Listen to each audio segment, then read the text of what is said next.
നമ്മളിന്ന് ഒരു ക്രാഫ്റ്റ് ചെയ്യാൻ പോകണം. ക്രാഫ്റ്റ് മീൻസ് ഒരു ക്രാഫ്റ്റ് മെറ്റീരിയൽ യൂസ് ചെയ്യാൻ പോകണം. നിങ്ങൾ ഷ്രിങ്ക് പേപ്പർ ആർട്ട് എന്ന് പറഞ്ഞിരിക്കുന്നത്. Shrink paper jewelleries, shrink paper art, shrink paper keychain, ഇങ്ങനെ പറഞ്ഞിട്ടൊരു സംഭവമാണ്. അപ്പോൾ ശരിക്കും പറഞ്ഞിട്ടുണ്ടെങ്കിൽ പിൻട്രസ്റ്റ് ഒക്കെ യൂസ് ചെയ്യുന്ന ആൾക്കാർക്ക് ഈ ക്രാഫ്റ്റ് ഒക്കെ മീൻസ് ക്രാഫ്റ്റിന്റെ സാധനങ്ങളൊക്കെ ചെയ്യുന്ന നമ്മൾ എന്തെങ്കിലും കാര്യങ്ങളൊക്കെ സെർച്ച് ചെയ്യുമ്പോൾ ഈ ഷ്രിങ്ക് പേപ്പർ എന്ന് പറഞ്ഞ സാധനം, ഷ്രിങ്ക് പേപ്പർ എന്ന് പറയുന്ന സാധനം ഇത് നമുക്ക് ആമസോണിൽ നിന്നൊക്കെ ഒരു 500 അല്ലെങ്കിൽ 400 രൂപയ്ക്ക് ഏകദേശം ഒരു 30 ഷീറ്റോളം കിട്ടും. ഒരു 30 ഷീറ്റോളം നമുക്ക് കിട്ടും. ഇതാണ് അതിന്റെ സൈസ്. ഞാൻ ആക്ച്വലി ഇത് A4 സൈസ് ഒന്നല്ല, ഭയങ്കര ചെറിയ സൈസാണ്. ഇതാണ് ഇതിന്റെ ഒരു സൈസ് എന്ന് പറയുന്നത്. ഇത്ര ഒരു പാമ്പിന്റെ സൈസ്. അപ്പൊ ഇതാണ് ഷ്രിങ്ക് പേപ്പർ എന്ന് പറയുന്നത്. ഈ ഷ്രിങ്ക് പേപ്പർ ഉപയോഗിച്ച് ഇങ്ങനെ ക്രാഫ്റ്റ് ചെയ്യാം. അതാണ് ഞാൻ കാണിച്ചു തരുന്നത്. അപ്പൊ ആദ്യം നമുക്ക് ഷ്രിങ്ക് പേപ്പർ ആദ്യം ചെയ്യാൻ വേണ്ട സാധനങ്ങളെ ലിസ്റ്റ് പറയാം. ഒന്നാമത്തത് ഷ്രിങ്ക് പേപ്പർ, അതാണ് നമുക്ക് ഏറ്റവും കൂടുതൽ വേണ്ടത്. അത് ഒരെണ്ണം നമ്മുടെ ആവശ്യത്തിനനുസരിച്ച് നമുക്ക് എത്ര വേണോ അത്ര. പിന്നെ നമുക്ക് രണ്ടാമത് വേണ്ടത് നമ്മൾ ഏത് സാധനമാണോ ഉണ്ടാകാൻ പോകുന്നത് അതിന്റെ പാറ്റേൺ ആണ്. അപ്പോൾ നമ്മൾക്ക് ഏതെങ്കിലും നമുക്ക് തന്നെ ക്രിയേറ്റീവ് ആയിട്ട് നമുക്ക് തന്നെ ചെയ്യാനുള്ള ഒരു ഇതാണെങ്കിൽ, അല്ലെങ്കിൽ നമുക്ക് ഓൾറെഡി ഒരു ഐഡിയ ഉണ്ട്, എനിക്ക് വരയ്ക്കാൻ പറ്റും, ഔട്ട്ലൈൻ ഒന്നും വേണ്ട എന്ന് പറയുന്നവർക്ക് അതിന്റെ തന്നെ വരയ്ക്കാം. അല്ലാതെ ആണെങ്കിൽ നമുക്ക് എന്ത് ചെയ്യാൻ പറ്റും, ഇങ്ങനത്തെ പാറ്റേൺ കണ്ടു. ഈ പാറ്റേൺ ഞാൻ നമ്മുടെ പിൻട്രസ്റ്റിലൊക്കെ ഇതിന്റെ കറക്റ്റ് A4 സൈസിൽ കറക്റ്റ് നമുക്ക് എത്ര ഇത് വേണോ അത് നമുക്ക് ഡൗൺലോഡ് ചെയ്യാൻ പറ്റും. ആ പിക്ചർ ഡൗൺലോഡ് ചെയ്താണ്. അപ്പൊ ഇതുപോലെ ഇതൊരു ഓർക്കിഡിന്റെ ആണ്, കണ്ടാൽ തന്നെ പ്രശ്നം. ഇതൊരു ഓർക്കിഡിന്റെ ആണ്. ഇതിന്റെ ബാക്കിൽ ഞാൻ വേറെ പ്രിന്റ് എടുത്തു. കാരണം നമുക്ക് ആവശ്യത്തിനനുസരിച്ച് അതിന്റെ മുകളിൽ വെച്ച് ഡ്രോ ചെയ്യാനുള്ള സാധനം. അപ്പൊ ആദ്യം അതിനൊരു ഔട്ട്ലൈൻ ഇടാനായിട്ട് ഒരു പേപ്പർ വേണം, പിന്നെ ഷ്രിങ്ക് പേപ്പർ വേണം. പിന്നെ അടുത്തത് ഇത് ചുരുക്കണം, ഒന്ന് നമുക്ക് ഹീറ്റ് വേണമല്ലോ. ഹീറ്റ് ഷ്രിങ്ക് പേപ്പർ എന്നാണ് ഇതിനെ പറയുന്നത്. സോ ഈ ഹീറ്റ് ഷ്രിങ്ക് പേപ്പർ നമുക്ക് ചുരുക്കാൻ വേണ്ടിയിട്ടൊരു ഇങ്ങനെ ഒരു മെഷീൻ ഉണ്ട്. ഇതിൽ നിന്ന് ഇതിന് എന്താ പറയുക, ഹോട്ട് എയർ എന്നൊരു സംഭവം എന്നാണ് പറയുന്നത്. ഞാൻ മെൻഷൻ ചെയ്തേക്കാം. ഹോട്ട് എയർ ഇതിൽ തന്നെ എഴുതിയിട്ടുണ്ട്. Hot air gun. ഇതൊക്കെ ആമസോണിലും മീഷോയിലൊക്കെ ഏകദേശം 200 രൂപ ആ ഒരു പ്രൈസ് റേഞ്ചിൽ വരുന്നുണ്ട്. ഞാൻ ഇന്നത്തെ ആഡ് ചെയ്തത്. സോ ഇങ്ങനെ ഒരു ഹോട്ട് എയർ ഗൺ വേണം. ഇത് അത്യാവശ്യം നല്ല ക്വാളിറ്റി ഉള്ളതാണ്. ഇത് വേണം. പിന്നെ നമുക്ക് കളർ ചെയ്യാൻ വേണ്ടിയിട്ട് നമുക്ക് ഒന്നെങ്കിൽ അക്രലിക് യൂസ് ചെയ്യാം, പക്ഷെ അക്രലിക്കിനേക്കാളും കുറെ നല്ലത് ചോക്ക് പേസ്റ്റൽസ് കിട്ടും.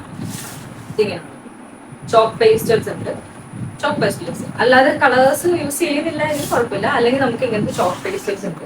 ഇതിൻ്റെ അത് അത്യാവശ്യം കളേഴ്സ് ഉണ്ട്. ഞാൻ യൂസ് ചെയ്ത് ഭയങ്കരമായിട്ട് ഇതിനെ ഉപയോഗിച്ച് വെച്ചിട്ടുണ്ട്. ഇതിൽ ഏകദേശം 20 കളേഴ്സ് ഉണ്ട്. അപ്പൊ ഈ ഇത് വേണം. പിന്നെ നമുക്ക് അത് ഹീറ്റ് മീൻസ് ഉരുക്കി എടുക്കാനായിട്ട് ഒരു ബേസ്, പിന്നെ അതിനെ ഞാൻ യൂസ് ചെയ്യുന്നുണ്ട്. ഉരുക്കി എടുക്കുന്ന സമയം നമ്മളിങ്ങനെ ഇങ്ങനെ കുത്തി പിടിക്കാൻ വേണ്ടിയിട്ട് അതിനുള്ളൊരു സാധനം. പിന്നെ നമുക്ക് ഔട്ട്ലൈൻ ഇടാൻ വേണ്ടിയിട്ട് ഒരു പെൻസില്. പിന്നെ നമുക്കൊരു റെസിൻ്റെ ഇത് ഗ്ലേസിങ് കൊടുക്കണമെങ്കിൽ മാത്രം റെസിൻ്റെ ഒരു ഇത് വേണം. പിന്നെ നമുക്ക് എന്താണോ ഹാങ് ചെയ്യേണ്ടത് അതിനുള്ള ഐറ്റംസ് ഉണ്ട്. ഇത്രയായിട്ട് നമുക്ക് ഷ്രിങ്ക് പേപ്പർ ആർട്ട് ചെയ്യാൻ വേണ്ടി. ഇത് വലിയ ലിസ്റ്റ് ഉണ്ടെന്ന് തോന്നുന്നുള്ളൂ. ആകെ 3-5 സാധനമുള്ളൂ. ഇതൊക്കെ നമ്മുടെ ആവശ്യത്തിനനുസരണം മാത്രം വായിച്ചാൽ മതി. ഇത് ഇഷ്ടമുള്ളവർ മാത്രം ചെയ്യാം. സോ നമുക്ക് ഷ്രിങ്ക് പേപ്പർ ആർട്ട് എങ്ങനെ ചെയ്യാന്നുള്ളത് നോക്കാം. അപ്പൊ ആദ്യം നമ്മൾ ഇതിൽ നിന്ന് ഔട്ട്ലൈൻ എടുക്കുന്നതാണ് ആദ്യത്തെ പണി എന്ന് പറയുന്നത്. അത് ഞാൻ കംപ്ലീറ്റ് ചെയ്യാം. അപ്പോൾ ആദ്യം നമ്മൾ ഈ പറയുന്ന ഷീറ്റിൽ, ഈ ഷീറ്റിന് 2 സൈഡുണ്ട്. ഒന്ന് ഇതുപോലത്തെ ഒരു ഗ്ലേസിങ് ഇല്ലാത്തൊരു സൈഡും ഗ്ലേസിങ് ഉള്ള സൈഡും ഉണ്ട്. നിങ്ങൾക്ക് മനസ്സിലാവും. സോ ഈ ഗ്ലേസിങ് ഇല്ലാത്ത സൈഡ് മുകളിൽ വെക്കണം. കാരണം നമ്മൾ എന്തെങ്കിലും പെയിൻറ്റോ എന്തെങ്കിലും ചെയ്യുന്ന സമയത്ത് കുറച്ചുകൂടെ നമുക്ക് ആ പെയിൻറ്റ് ഇട്ടിട്ട് നന്നായിട്ട് ആ ഒരു ഇത് ചെയ്യാൻ പറ്റും, സ്മഡ്ജ് ചെയ്യാൻ എളുപ്പമാണ് കുറച്ചുകൂടെ. അപ്പോൾ നമ്മൾ ആദ്യം നമുക്കിതിന് 3 പാർട്ടാണ് വേണ്ടത്. ഇപ്പോൾ ഓർക്കിഡിനാണെങ്കിൽ ഈ ഒരു ഉള്ളിൽ വരുന്ന ഈ ഒരു പോർഷനും, അല്ലാണ്ട് ഈ ഒരു പുറത്തത്തെ ഏതളും അകത്ത് വെക്കുന്ന ഈ ഏതളാണ്. ഈ ഏതളും അകത്ത് വെക്കും. ഈ ഏതളും ഇതുപോലെ തന്നെ പുറത്ത് വരും. ഇത് സെൻറ്റർ പോർഷനിൽ വരുന്നത്. അപ്പോൾ ഇത് 3 നമുക്ക് ട്രേസ് ചെയ്തെടുക്കാം.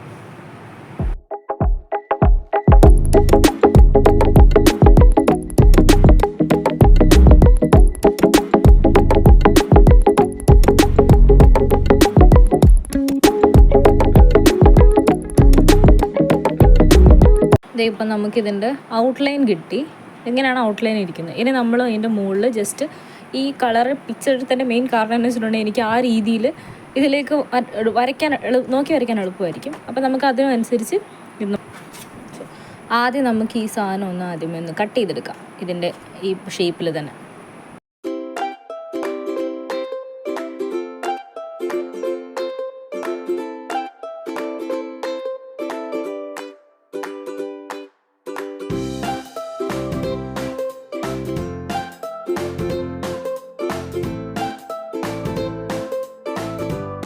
അപ്പോൾ അതിൻ്റെ ഔട്ട്ലൈൻ എല്ലാം കിട്ടി. ഇതിൽ ഞാൻ ചെയ്തൊരു പ്രശ്നം എന്താണെന്ന് വെച്ചിട്ടുണ്ടെങ്കിൽ, ഒന്നാമത്തെ കാര്യം, നമ്മൾ ഔട്ട്ലൈൻ എടുത്തു കഴിഞ്ഞിട്ട് ആ സാധനം അതിൻ്റെ പെൻസിൽ റിമൂവ് ചെയ്തിട്ടുണ്ട്. പെൻസിൽ വെച്ച് വരട്ടുള്ള വര റിമൂവ് ചെയ്ത് കളയണം.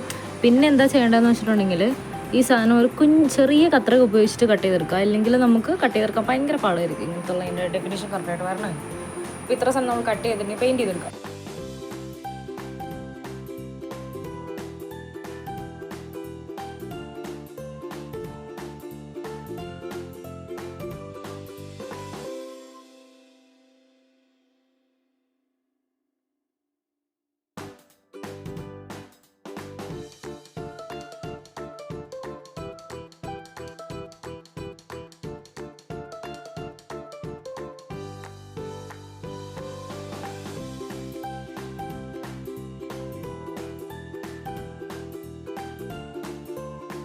അപ്പം നമ്മൾ ഏകദേശം ആ സാധനം വരച്ചു, ഏകദേശം ഒന്ന് വരച്ചു.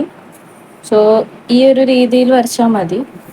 ഇനിയിപ്പോൾ കുറച്ചുകൂടെ ഡീറ്റെയിലിങ് വേണമെങ്കിൽ അത് ഏറ്റവും നല്ലത്. കാരണം ഡീറ്റെയിലിങ് കൂടുന്തോറും പറയും നമ്മൾ ചെറുതാക്കി എടുക്കത്തില്ലേ, ഷ്രിങ്ക് ചെയ്തെടുക്കുന്ന സമയത്ത് അതിൻ്റെ ഭംഗിയും കൂടും. ഇതിപ്പോൾ ഇത്രയും, ഇപ്പം നിങ്ങളത് കമ്പയർ ചെയ്ത് നോക്കട്ടോ. ഇതിപ്പോൾ ഇത്രയും ഇങ്ങനെയാണ് ഇരിക്കുന്നത്. ഇത് കുറച്ച് ഷ്രിങ്ക് ചെയ്ത് വരുമ്പോൾ ഇതിൽ ഇനിയും ചെറുതാവും. സോ നമുക്കത് ഷ്രിങ്ക് ചെയ്ത് നോക്കാം. അപ്പോൾ ഇതിലാണ് നമ്മൾ ഹീറ്റ് ഷ്രിങ്ക് ചെയ്തെടുക്കുന്നത്. എടുക്കാൻ നേരത്തെ ഒരു ശ്രദ്ധിക്കേണ്ട എന്താണെന്ന് വെച്ചാൽ, ഹീറ്റ് ഷ്രിങ്ക് ചെയ്യുന്നതിൻ്റെ അടിയിൽ വെക്കാൻ വേണ്ടിയിട്ട് ഒന്നെങ്കിൽ പേപ്പറോ അല്ലെങ്കിൽ അങ്ങനത്തെ എന്തെങ്കിലും സ്പോഞ്ച് പോലത്തെ ഐറ്റംസ് കൊണ്ടുവരുന്ന, അല്ലെങ്കിൽ വുഡ് കൊണ്ടുവരുന്നിരിക്കും. നമ്മൾ പ്ലാസ്റ്റിക് കൊണ്ടുവന്ന് കഴിഞ്ഞിട്ടുണ്ടെങ്കിൽ ആ സാധനം ഉരുകിപ്പോയി. അപ്പോൾ അതുകൊണ്ട് അതിൻ്റെ കേസിൽ ഞാനിപ്പോൾ ഇത് തന്നെ വെക്കുന്നത്. ഇതിന് ഇതുവരെ വെച്ചിട്ടില്ല, അങ്ങനെ ഉണ്ടെന്ന് നോക്കാം.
അപ്പോൾ നമ്മൾ ഓർക്കിഡ് ഉണ്ടാക്കി ദീർഘനേരത്തെ പരിശ്രമത്തിന് ശേഷം എനിക്ക് അവസാനത്തെ ഘട്ടത്തിൽ കഴിഞ്ഞത്. കാരണം റെസിൻ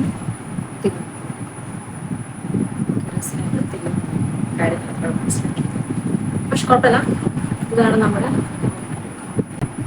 നമ്മൾ അവസാനമാക്കിയ ഓർക്കിഡ്. ഇത് നമുക്ക് എന്തെങ്കിലും ബാഗിൽ കീ ചെയ്യാനായിട്ട് ഉപയോഗിക്കാം. എസ്തെറ്റിക് സാധനങ്ങൾ. ബീച്ചിലൊക്കെ പോകുമ്പോൾ അങ്ങനത്തെ ഉപയോഗിക്കാം. ഹെയർ ബാൻഡ് വയ്ക്കാം, ഇയറിങ്സ് യൂസ് ചെയ്യാം, പല ഇതിനായിട്ട് ഉപയോഗിക്കാം. അപ്പോൾ ഇത് മെയിനായിട്ട് ഇങ്ങനത്തെ ഒന്നുമല്ല, കുറേ പാറ്റേൺസ് നമുക്ക് ഗൂഗിളിൽ അവൈലബിൾ ആയിട്ടുണ്ട്. ഒന്ന് രണ്ട് വെബ്സൈറ്റ് ഞാൻ മെൻഷൻ ചെയ്യാം ഇതിൻ്റെ പാറ്റേൺസ് ഡൗൺലോഡ് ചെയ്യാൻ പറ്റുന്നത്. സോ അങ്ങനെ ചെയ്തിട്ട് എല്ലാവരും ട്രൈ ചെയ്യുക. ഞാൻ ഇതിൻ്റെ ഒറിജിനൽ വീഡിയോ കുറച്ചുകൂടെ ക്ലാരിറ്റി ഉള്ളത് കേട്ടോ. Okay, by.